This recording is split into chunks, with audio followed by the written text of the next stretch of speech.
Photo A, a group of people with an American flag in front of a bus with the words Tea Party Express. Photo B, Tarana Burke stands at a lectern. Figure 6.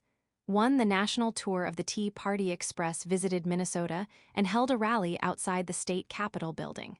Tarana Burke, who originated the term Me Too in the context of supporting or acknowledging sexual harassment or assault victims, has spoken frequently on the evolution and issues regarding the Me Too movement. Credit: A. Fibonacci Blue/Flickr, B. Marco Verch. Chapter outline: 6.1 Types of groups, 6.2 Group size and structure, 6.3 Formal organizations. Throughout the history of the United States, individuals have formed groups in order to achieve goals and bring about change. Some groups are loosely defined, while others have highly organized structure and mission. And in some cases, groups can have significant influence on culture, society, the economy, and government. In 2009, people protesting government spending held a series of tea parties, referencing the Boston Tea Party, an anti-taxation event that led up to the Revolutionary War. Tea Party activists also opposed big government, high taxes, and political corruption and supported gun rights and traditional family values. They called for awareness to any issue which challenges the security, sovereignty, or domestic tranquility of our beloved nation, the United States of America. Tea Party, Inc. 2021. The movement grew into a major political force, with chapters popping up in nearly every community across the country. By 2010, Tea Party candidates had won seats in the U.S. House of Representatives and the Senate, demonstrating the political power of the group and its message. As grassroots activism faded, the Tea Party gained influence within the Republican Party. Many of its ideas have been assimilated into the mainstream conservative movement and Republican Party platform. In 2016, highly successful Fox News host Gretchen Carlson filed a lawsuit against Fox chairman, Roger Ailes, for sexual harassment. The suit led other women to come forward with similar allegations against Ailes and others in the entertainment industry. Soon after, actress Alyssa Milano posted this statement on Twitter. If all the women who have been sexually harassed or assaulted wrote "Me Too" as a status, we might give people a sense of the magnitude of the problem. The phrase "Me Too" had been first used in this context in 2006 by activist Tarana Burke in an effort to empower women of color. Within a day of Milano's post, the Me Too phrase or hashtag was used over 500,000 times on Twitter, and was used in over 12 million posts by 4.7 million people on Facebook. Thousands of people, including other celebrities, shared their own stories of sexual harassment, abuse, or assault. Me Too MVMT. Org, 2020, the Me Too movement became the lead story on many newscasts and talk shows. Over the months that followed, the movement sparked reforms within companies and governments to combat sexual harassment and better support women.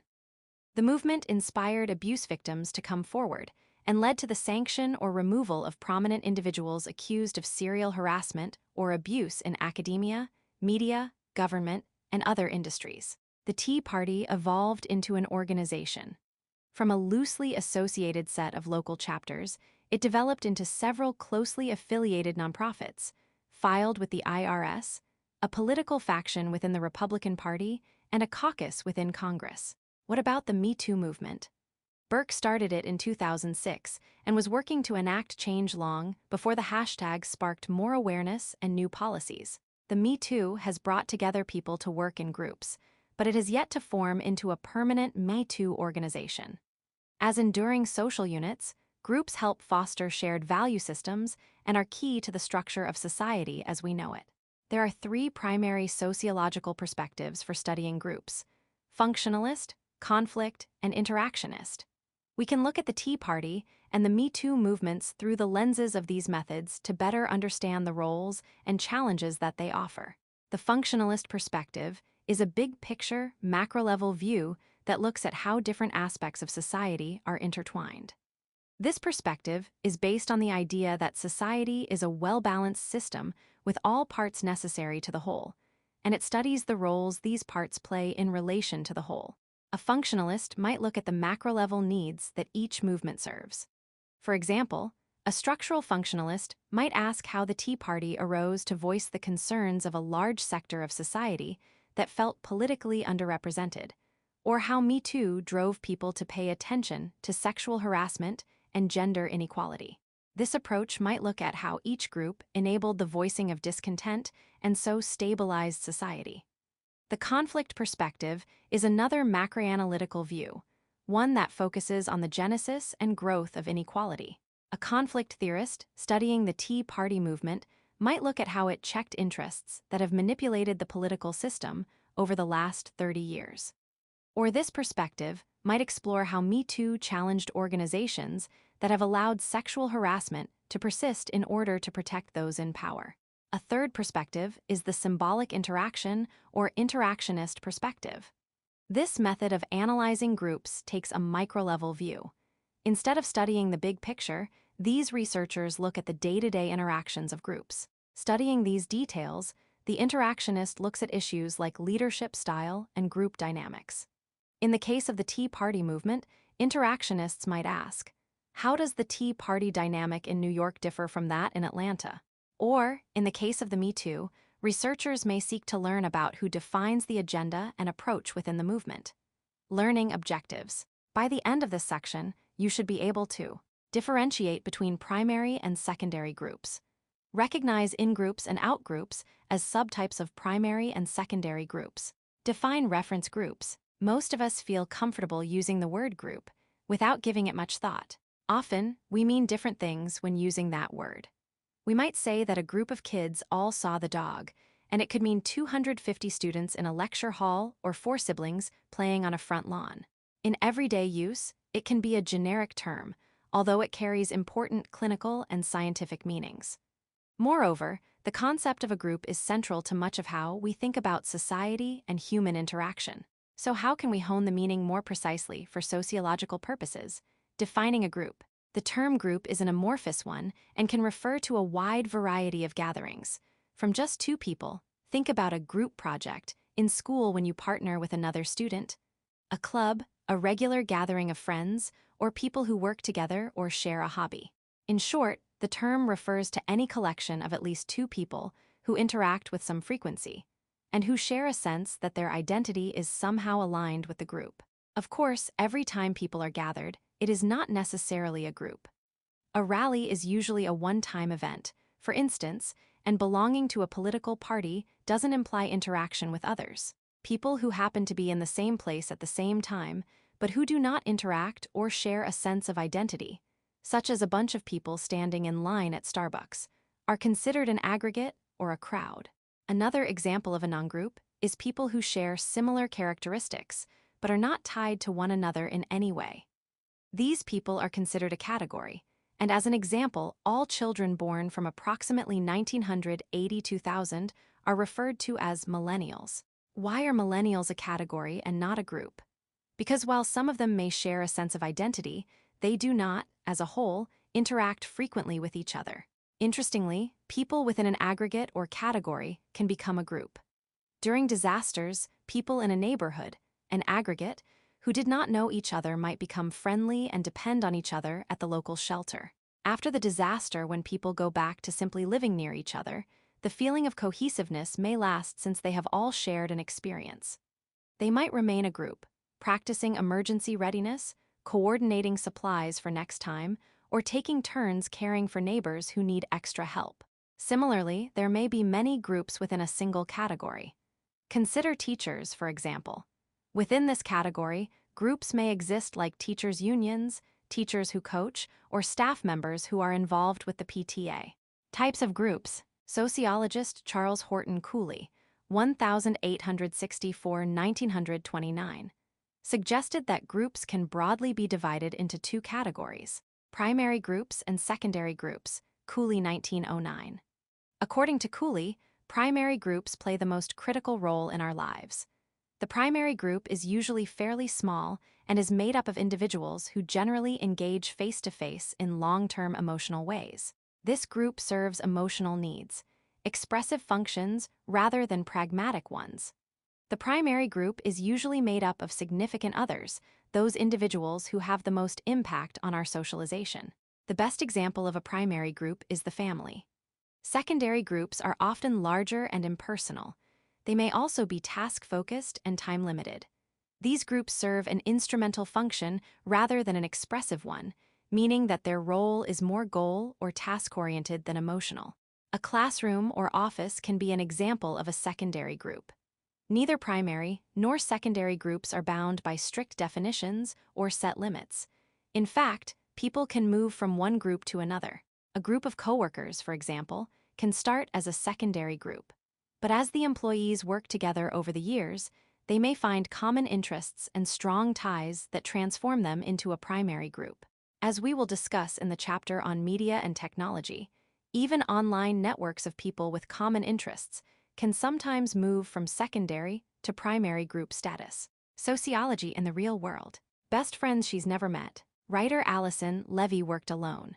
While she liked the freedom and flexibility of working from home, she sometimes missed having a community of coworkers, both for the practical purpose of brainstorming and socializing. Levy did what many do in the internet age. She found a group of other writers online through a web forum. Over time, a group of approximately 20 writers who all wrote for a similar audience broke off from the larger group and started a private, invitation-only forum. While writers in general represent all genders, ages, and interests, this group ended up being a collection of 20 and 30-something women who all wrote fiction for children and young adults. At first, the Writers' Forum was clearly a secondary group united by the members' professions and work situations. As Levy explained, on the internet, you can be present or absent as often as you want. No one is expecting you to show up. It was a useful place to research information about publishers, recently published books and authors, and industry trends. But as time passed, Levy found it served a different purpose, since the group shared other characteristics beyond their writing, such as age and gender. Their conversation naturally turned to matters such as child-rearing, aging parents, health, and exercise. Levy found it was a sympathetic place to talk about any number of subjects, not just writing. Further, when people didn't post for several days, others expressed concern, asking whether anyone had heard from the missing writers. It reached a point where most members would tell the group if they were traveling or needed to be offline for a while. The group continued to share. One member on the site who was going through a difficult family illness wrote, "I don't know where I'd be without you women. It is so great to have a place to vent that I know isn't hurting anyone." Others shared similar sentiments. So is this a primary group? Most of these people have never met each other. They live in Hawaii, Australia, Minnesota, and across the world. They may never meet. Levy wrote recently to the group, saying, "Most of my real-life friends and even my husband don't really get the writing thing. I don't know what I'd do without you." Despite the distance and the lack of physical contact, the group clearly fills an expressive need. Students wearing bright orange and yellow construction vests are shown standing around an outdoor job site. Figure 6.2, engineering and construction students gather around a job site. How do your academic interests define your in- and out groups? Credit, UZEC Epublic Affairs/Flickr. In groups and out groups, one of the ways that groups can be powerful is through inclusion, and its inverse, exclusion. The feeling that we belong in an elite or select group is a heady one, while the feeling of not being allowed in or of being in competition with a group can be motivating in a different way. Sociologist William Sumner, 1840–1910, developed the concepts of in-group and out-group to explain this phenomenon, Sumner 1906. In short, an in-group is the group that an individual feels she belongs to, and she believes it to be an integral part of who she is. An out-group, conversely, is a group someone doesn't belong to. Often we may feel disdain or competition in relationship to an out-group. Sports teams, unions, and sororities are examples of in-groups and out-groups. Primary groups consist of both in-groups and out-groups, as do secondary groups. While group affiliations can be neutral or positive, the concept of in-groups and out-groups can also explain some negative human behavior, such as white supremacist movements. By defining others as not like us and inferior, in-groups can end up practicing ethnocentrism, racism, sexism, ageism, and heterosexism. manners of judging others negatively based on their culture, race, sex, age, or sexuality. Often, in-groups can form within a secondary group. For instance, a workplace can have cliques of people, from senior executives who play golf together, to engineers who write code together, to young singles who socialize after hours. While these in-groups might show favoritism and affinity for other in-group members, the overall organization may be unable or unwilling to acknowledge it. Therefore, it pays to be wary of the politics of in-groups, since members may exclude others as a form of gaining status within the group. Big picture: bullying and cyberbullying, how technology has changed the game. Most of us know that the old rhyme, "Sticks and stones may break my bones, but words will never hurt me," is inaccurate. Words can hurt, and never is that more apparent than in instances of bullying. Bullying often reaches extreme levels of cruelty in children and young adults. People at these stages of life are especially vulnerable to opinions of others and deeply invested in their peer groups. Today, cyberbullying is on the rise. Cyberbullying can involve sending threatening texts, harassing someone in a public forum, such as social media, hacking someone's account and pretending to be them, posting embarrassing images online, and so on. A study by the Cyberbullying Research Center found that 28% of teens have been a victim of cyberbullying, Hinjuja and Pachin, 2019. Severe bullying can lead to suicidal thoughts and suicide attempts, John, 2018. Researchers noted that students who experienced in-person and online bullying were 11 times more likely to attempt suicide, Hinjuja, 2018. Whereas bullying face-to-face requires willingness to interact with your victim, cyberbullying allows bullies to harass others from the privacy of their homes without witnessing the damage firsthand. This form of bullying is particularly dangerous because it's widely accessible and therefore easier to carry out. Cyberbullying can create a feeling of powerlessness and inescapability because victimization is not constrained to physical locations. Many victims report being harassed across multiple platforms or formats at the same time. Cyberbullying first made international headlines in 2010 when a 15-year-old girl, Phoebe Prince, in South Hadley, Massachusetts, died by suicide after being relentlessly bullied by girls at her school. In the aftermath of her death, the bullies were prosecuted and the state passed anti-bullying legislation. This marked a significant change in how bullying, including cyberbullying, is viewed in the United States. Now there are numerous resources for schools, families, and communities to provide education and prevention on this issue.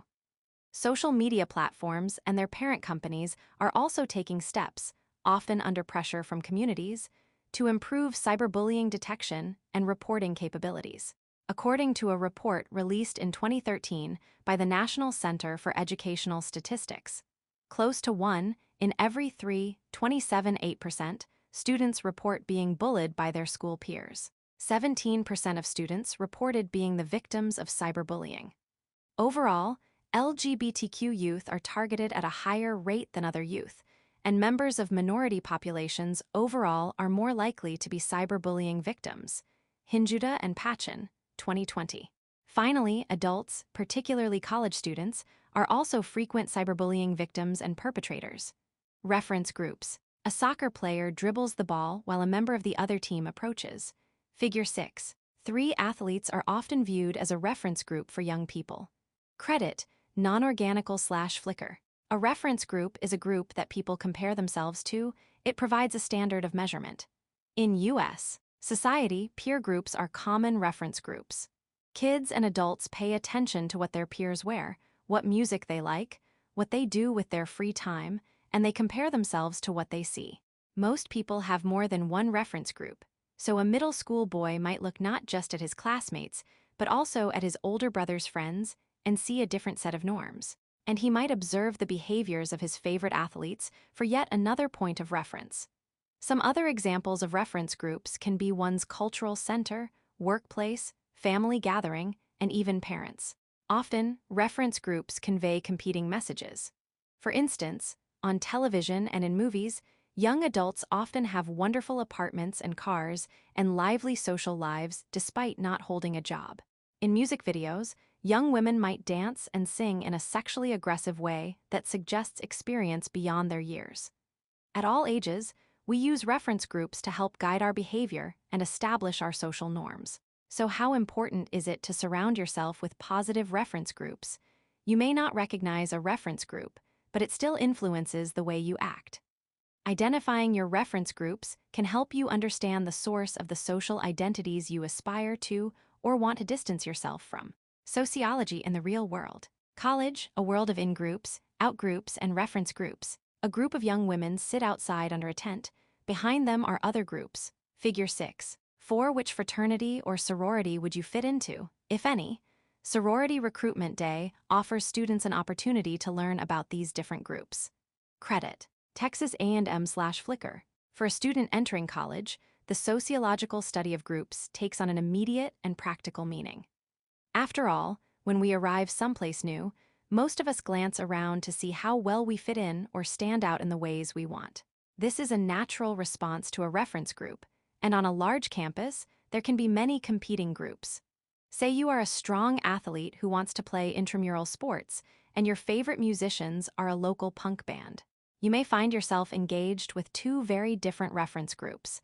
These reference groups can also become your in-groups or out-groups. For instance, different groups on campus might solicit you to join. Are there fraternities and sororities at your school? If so, chances are they will try to convince students, that is, students they deem worthy, to join them. And if you love playing soccer and want to play on a campus team, but you're wearing shredded jeans, combat boots, and a local band t-shirt, you might have a hard time convincing the soccer team to give you a chance. While most campus groups refrain from insulting competing groups, there is a definite sense of an in-group versus an out-group. Them, a member might say, they're all right, but their parties are nowhere near as cool as ours. Or, only serious engineering geeks join that group. This immediate categorization into in-groups and out-groups means that students must choose carefully, since whatever group they associate with might define their friends for several years to come. Learning objectives. By the end of this section, you should be able to explain the ways that size influences group dynamics, differentiate among styles of leadership, interpret the impact of groups on individual behavior. A group of West Point cadets in full dress gray uniforms with white peaked caps. Each wears a red sash around their waist, indicating that they are seniors. Figure 6-5 cadets illustrate how strongly conformity can define groups. Credit, West Point, the U.S. Military Academy/Flickr. Dyads, triads, and large groups. A small group is typically one where the collection of people is small enough that all members of the group know each other and share simultaneous interaction, such as a nuclear family, a dyad, or a triad. Georg Simmel, 1858–1915, wrote extensively about the difference between a dyad, or two-member group, and a triad, which is a three-member group. Simmel, 1902. In the former, if one person withdraws, the group can no longer exist. We can think of a divorce, which effectively ends the group of the married couple or of two best friends never speaking again. In a triad, however, the dynamic is quite different. If one person withdraws, the group lives on. A triad has a different set of relationships. If there are three in the group, 2-against-1 dynamics can develop, and a majority opinion may form on any issue. Small groups generally have strong internal cohesiveness and a sense of connection. Small groups may face challenges when trying to achieve large goals. They can struggle to be heard or to be a force for change if they are pushing against larger groups. It is difficult to define exactly when a small group becomes a large group. Perhaps it occurs when one group grows so large that there are too many people to join in a simultaneous discussion. Sometimes it occurs when a group joins with other groups as part of a movement. These larger groups may share a geographic space, such as a fraternity or sorority on the same campus, or they might be spread out around the globe. The larger the group, the more attention it can garner, and the more pressure members can put toward whatever goal they wish to achieve. At the same time, the larger the group becomes, the more the risk grows for division and lack of cohesion. Group leadership. Often, larger groups require some kind of leadership. In small, primary groups, leadership tends to be informal. After all, most families don't take a vote on who will rule the group, nor do most groups of friends. This is not to say that de facto leaders do emerge, but formal leadership is rare. In secondary groups, leadership is usually more overt. They often outline roles and responsibilities with a chain of command to follow. Some secondary groups, like the military, have highly structured and clearly understood chains of command, and sometimes lives depend on those. After all, how well could soldiers function in a battle if different people were calling out orders, and if they had no idea whom to listen to? Other secondary groups, like a workplace or a classroom, also have formal leaders, but the styles and functions of leadership can vary significantly. Leadership function refers to the main goal of the leader, which may be instrumental or expressive. An instrumental leader is one who is goal-oriented and largely concerned with accomplishing set tasks. We can imagine that an Army general or a Fortune 500 CEO would be an instrumental leader. In contrast, expressive leaders are more concerned with promoting emotional strength and health and ensuring that people feel supported. Social and religious leaders, rabbis, priests, imams, directors of youth homes and social service programs, are often perceived as expressive leaders. Sometimes people expect men to take on instrumental roles and women to assume expressive roles. Women and men who exhibit the other gender manner can be seen as deviants and can encounter resistance. Yet, both men and women prefer leaders who use a combination of expressive and instrumental leadership. Boatwright and Forrest, 2000. Sociologists recognize 3 leadership styles. Democratic leaders encourage group participation in all decision-making. They work hard to build consensus before choosing a course of action and moving forward. This type of leader is particularly common, for example, in a club where the members vote on which activities or projects to pursue. Democratic leaders can be well-liked, but there is often a danger that decisions will proceed slowly since consensus building is time-consuming. A further risk is that group members might pick sides and entrench themselves into opposing factions rather than reaching a solution. In contrast, a laissez-faire, French for leave it alone, leader is hands-off, allowing group members to self-manage and make their own decisions.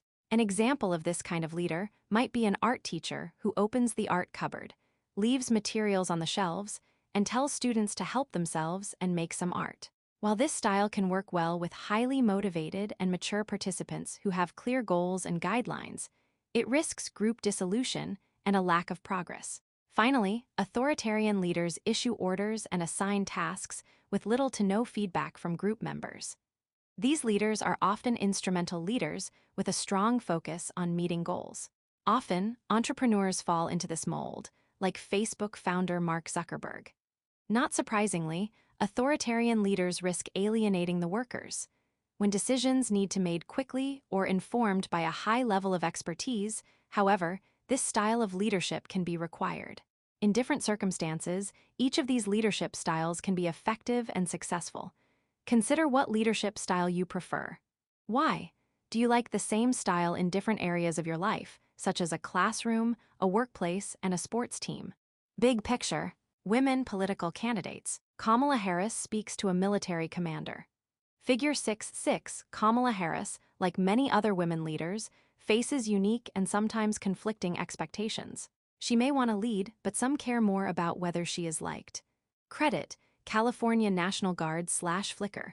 Kamala Harris broke a significant barrier when she became the first woman and first person of Black and South Asian descent to be elected Vice President of the United States, a prominent presidential candidate in her own right during the 2020 primary election.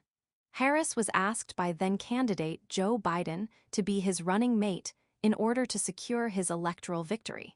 You may be surprised, however, to learn that more than 10 other women were on the ballot for president or vice president on November 3, 2020.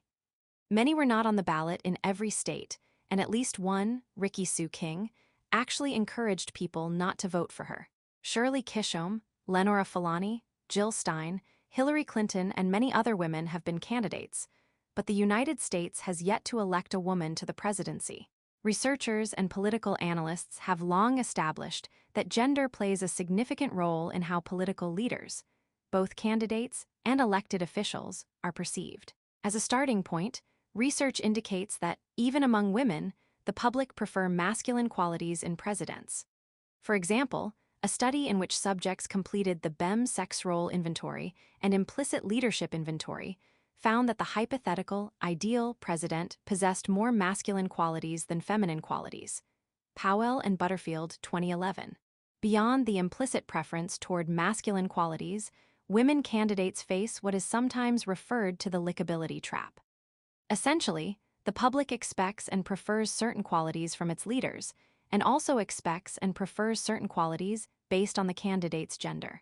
For women presidential candidates, these expectations often conflict.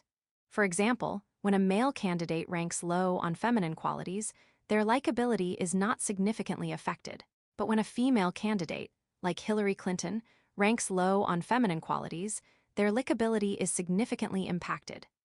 Interestingly, the same survey found that Kamala Harris had a much more balanced gender equality rating than Clinton did. The researchers qualified that since Kamala Harris ran for vice president rather than president, the ratings cannot be directly compared to Clinton's. This difference, though, may indicate why many women are elected to legislative and gubernatorial roles, but not to the presidency. Conroy, Martin, and Nadler, 2020. These same perceptions present themselves in the workplace. Prescriptive stereotypes, that is, ideas about how men or women should behave, limit women's advancement to leadership positions. Men are often appreciated for being ambitious, while women who exhibit assertive behavior are generally perceived as selfish or overly competitive. Baldoni, 2020. Furthermore, when men help out in the workplace, their contribution is appreciated, while the same task carried out by women goes unacknowledged. Scholars observe that women are underrepresented in the top levels of U.S. businesses and Fortune 500 companies. Heilman, 2012. A toy figure of Hillary Clinton is shown in a packaging box reading, "Is America ready for this nutcracker?" Figure 6.7. This gag gift demonstrates how female leaders may be viewed if they violate social norms. Credit: Istolthetiv/Flickr. Conformity.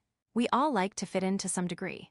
Likewise, if we want to stand out, then we want to choose how we stand out and for what reasons. For example, a person who loves cutting-edge fashion might dress in thought-provoking new styles to set a new trend. Conformity is the extent to which an individual complies with group norms or expectations. As you might recall, we use reference groups to assess and understand how to act, to dress, and to behave. Not surprisingly, young people are particularly aware of who conforms and who does not. A high school boy whose mother makes him wear ironed button-down shirts might protest that everyone else wears t-shirts and he will look stupid. Another high school boy might like wearing those shirts as a way of standing out. How much do you enjoy being noticed? Do you consciously prefer to conform to group norms so as not to be singled out? Are there people in your class who immediately come to mind when you think about those who don't want to conform? Psychologist Solomon Asch, 1907–1996, conducted experiments that illustrated how great the pressure to conform is, specifically within a small group, 1956. Read about his work in the Sociological Research feature and consider what you would do in Asch's experiment. Would you speak up? What would help you speak up and what would discourage it? Sociological Research, Conforming to Expectations. In 1951, psychologist Solomon Asch sat a small group of about 8 people around a table. Only one of the people sitting there was the true subject. The rest were associates of the experimenter. However, the subject was led to believe that the others were all, like him, people brought in for an experiment in visual judgments. The group was shown 2 cards, the first card with a single vertical line, and the second card with 3 vertical lines differing in length.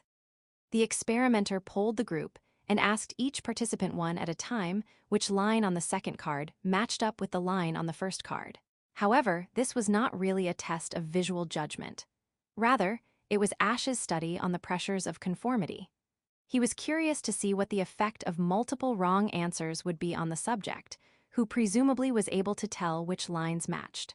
In order to test this, Asch had each planted respondent answer in a specific way. The subject was seated in such a way that he had to hear almost everyone else's answers before it was his turn. Sometimes the non-subject members would unanimously choose an answer that was clearly wrong. So what was the conclusion? Ash found that 37 out of 50 test subjects responded with an obviously erroneous answer at least once. When faced by a unanimous wrong answer from the rest of the group, the subject conformed to a mean of 4 of the staged answers. Ash revised the study and repeated it, wherein the subject still heard the staged wrong answers, but was allowed to write down his answer rather than speak it aloud. In this version, the number of examples of conformity giving an incorrect answer so as not to contradict the group fell by 2/3. He also found that group size had an impact on how much pressure the subject felt to conform.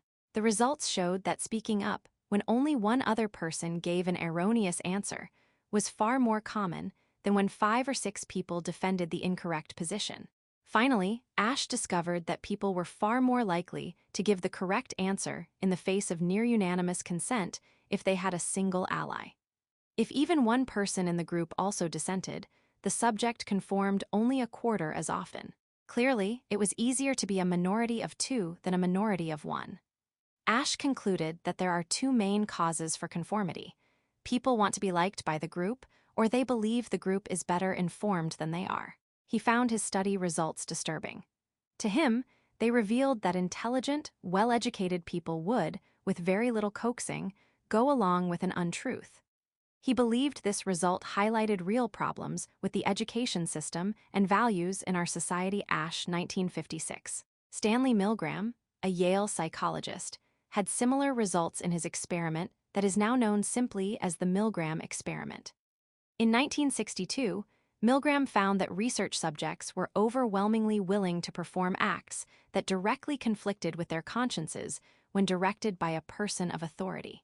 In the experiment, subjects were willing to administer painful, even supposedly deadly, shocks to others who answered questions incorrectly.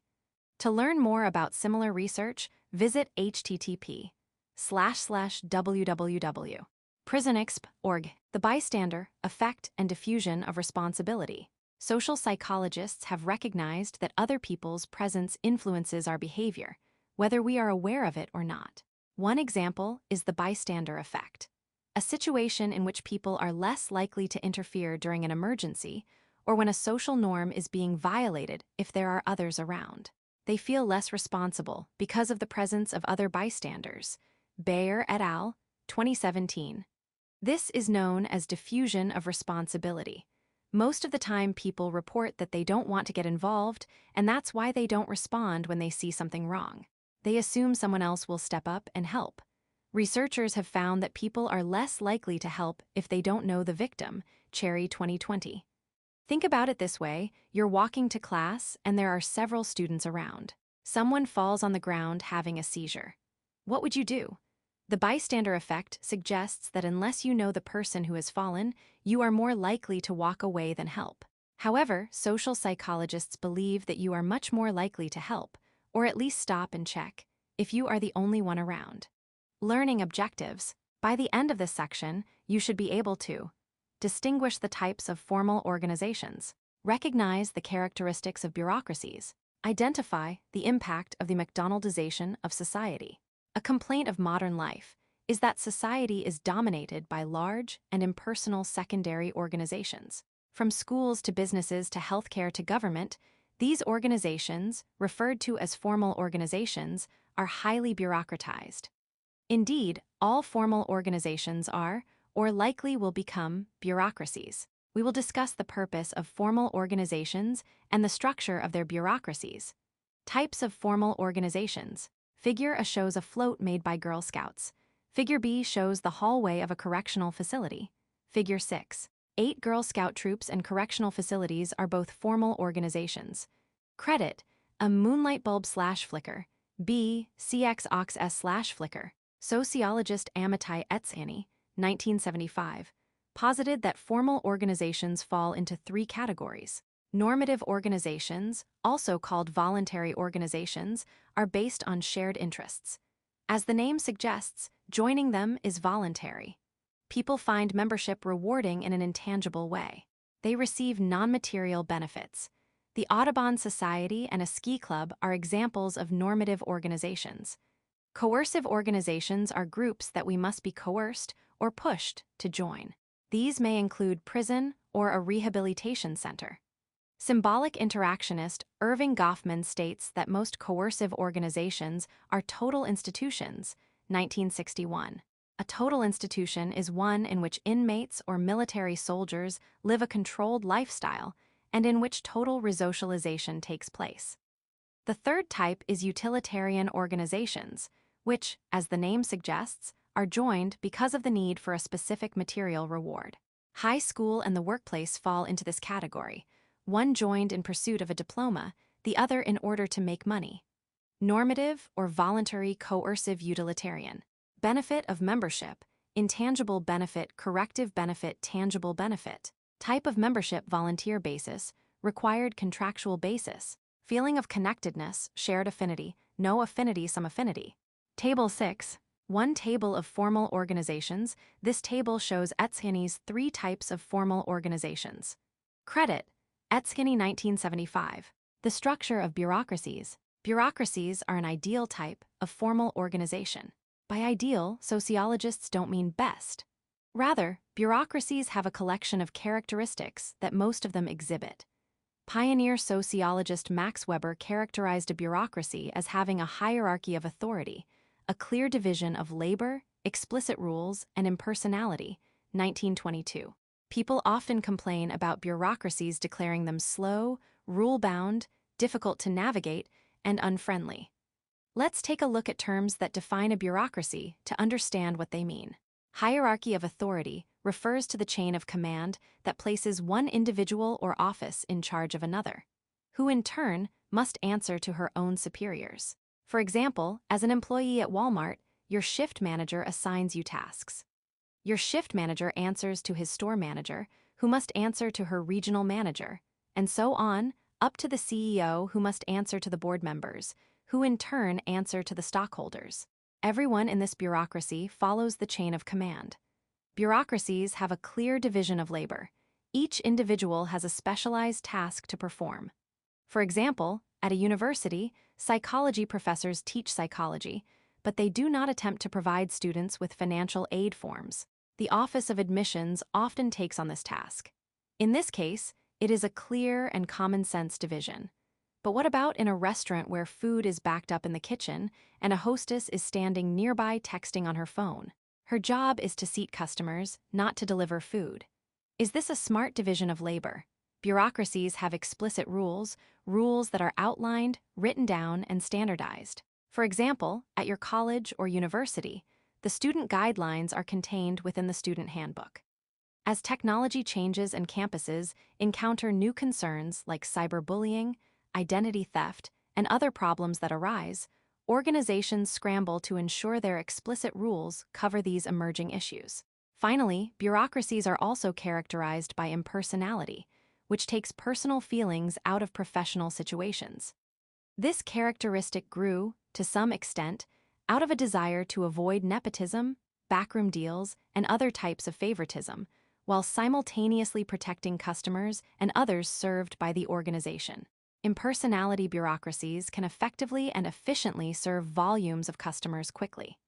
However, explicit rules, clear division of labor, and a strict hierarchy of authority does not allow them to easily adjust to unique or new situations. As a result, customers frequently complain that stores with bureaucratic structures, like Walmart, care little about individuals, other businesses, and the community at large. Bureaucracies are often meritocracies, meaning that hiring and promotion is based on proven and documented skills, rather than on nepotism or random choice. In order to get into a prestigious college, you need to perform well on the SAT and have an impressive transcript. In order to become a lawyer and represent clients, you must graduate law school and pass the state bar exam. Of course, there are many well-documented examples of success by those who did not proceed through traditional meritocracies. Think about technology companies with founders who dropped out of college, or performers who became famous after a YouTube video went viral. In addition, organizations that aspire to become meritocracies encounter challenges. How well do you think established meritocracies identify talent? Wealthy families hire tutors, interview coaches, test prep services, and consultants to help their kids get into the best schools. This starts as early as kindergarten in New York City, where competition for the most highly regarded schools is especially fierce. Are these schools, many of which have copious scholarship funds that are intended to make the school more democratic, really offering all applicants a fair shake? There are several positive aspects of bureaucracies. They are intended to improve efficiency, ensure equal opportunities, and serve a large population. And there are times when rigid hierarchies are needed. But remember that many of our bureaucracies grew large at the same time that our school model was developed during the Industrial Revolution. Young workers were trained, and organizations were built for mass production, assembly line work, and factory jobs. In these scenarios, a clear chain of command was critical. Now, in the information age, this kind of rigid training and adherence to protocol can actually decrease both productivity and efficiency. Today's workplace requires a faster pace, more problem-solving, and a flexible approach to work. Too much adherence to explicit rules and a division of labor can leave an organization behind. And unfortunately, once established, bureaucracies can take on a life of their own. Maybe you have heard the expression, trying to turn a tanker around mid-ocean, which refers to the difficulties of changing direction with something large and set in its ways. State governments and current budget crises are examples of this challenge. It is almost impossible to make quick changes, leading states to fail, year after year, to address increasingly unbalanced budgets. Finally, bureaucracies grew as institutions at a time when privileged white males held all the power. While ostensibly based on meritocracy, bureaucracies can perpetuate the existing balance of power by only recognizing the merit in traditionally male and privileged paths. Mitchell's 1911 suggested that all large organizations are characterized by the iron rule of oligarchy, wherein an entire organization is ruled by a few elites. Do you think this is true? Can a large organization be collaborative? The front of a McDonald's restaurant featuring Arabic writing is shown. Figure 6. 9. This McDonald's storefront in Egypt shows the McDonaldization of society. Credit. S.W. Ellis/Flickr. The McDonaldization of society. The McDonaldization of society, Ritzer 1993, refers to the increasing presence of the fast food business model in common social institutions, including government, education, and even relationships. The term itself isn't widely used in publications, research, or common conversation, but its effects are very familiar, even commonplace. The McDonald's model includes efficiency, the division of labor, predictability, calculability, and control, monitoring. For example, in your average chain grocery store, people at the register check out customers, while stockers keep the shelves full of goods and deli workers slice meats and cheese to order efficiency. Whenever you enter a store within that grocery chain, you receive the same type of goods, see the same store organization, and find the same brands at the same prices, predictability. You will find that goods are sold by the pound, so that you can weigh your fruit and vegetable purchase rather than simply guessing at the price for that bag of onions. The employees use a time card to calculate their hours and receive overtime pay, calculability. Finally, you will notice that all store employees are wearing a uniform, and usually a name tag so that they can be easily identified. There are security cameras to monitor the store, and some parts of the store, such as the stockroom, are generally considered off-limits to customers' control. This approach is so common in chain stores that you might not even notice it. In fact, if you went to a large chain restaurant or a store like Walmart, seeing a worker or a process that didn't have these uniform characteristics would seem odd. While McDonaldization has resulted in improved profits and an increased availability of various goods and services to more people worldwide, it has also reduced the variety of goods available in the marketplace while rendering available products uniform, generic, and bland. Think of the difference between a mass-produced shoe and one made by a local cobbler, between a chicken from a family-owned farm and a corporate grower, or between a cup of coffee from the local diner and one from Starbucks. Some more contemporary efforts can be referred to as de-McDonaldization. Farmers markets, microbreweries, and various do-it-yourself trends. And with recent advertising and products emphasizing individuality, even McDonald's seems to be de-McDonaldizing itself. The corporate impact of this phenomenon is interesting on its own. but sociologists and ordinary citizens are often more concerned about its echoes in other areas of society. A primary example, discussed extensively later on in this text, is education.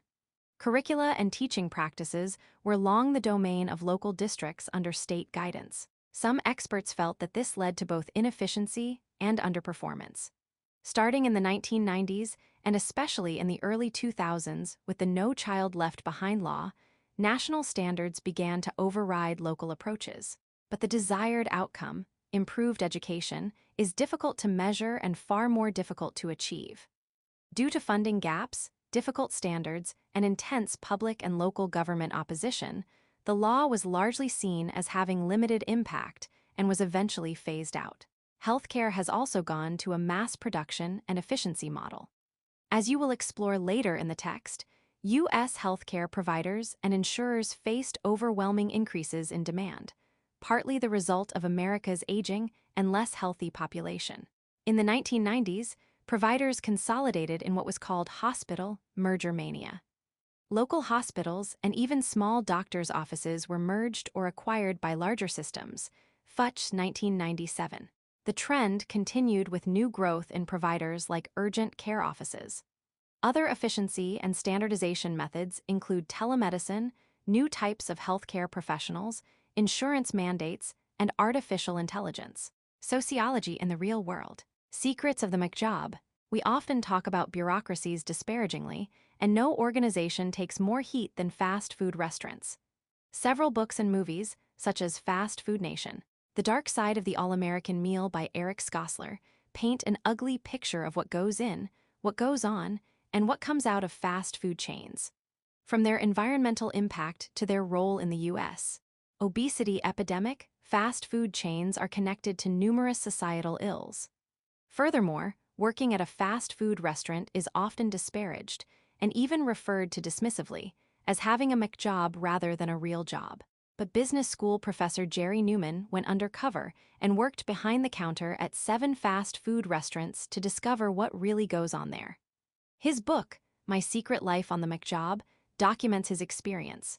Unlike Skossler, Newman found that these restaurants offer much good alongside the bad.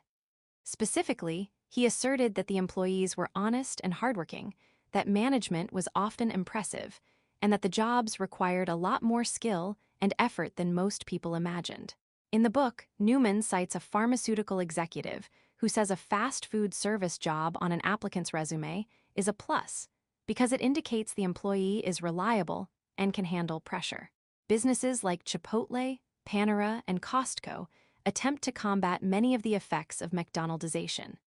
In fact, Costco is known for paying its employees an average of $20 per hour, or slightly more than $40,000 per year. Nearly 90% of their employees receive health insurance from Costco, a number that is unheard of in the retail sector. While Chipotle is not known for the high wages of its employees, it is known for attempting to sell high-quality foods from responsibly sourced providers. This is a different approach from what Skossler describes among burger chains like McDonald's. So, what do you think? Are these McJobs and the organizations that offer them still serving an important role in the economy and people's careers? Or are they dead-end jobs that typify all that is negative about large bureaucracies? Have you ever worked in one? Would you?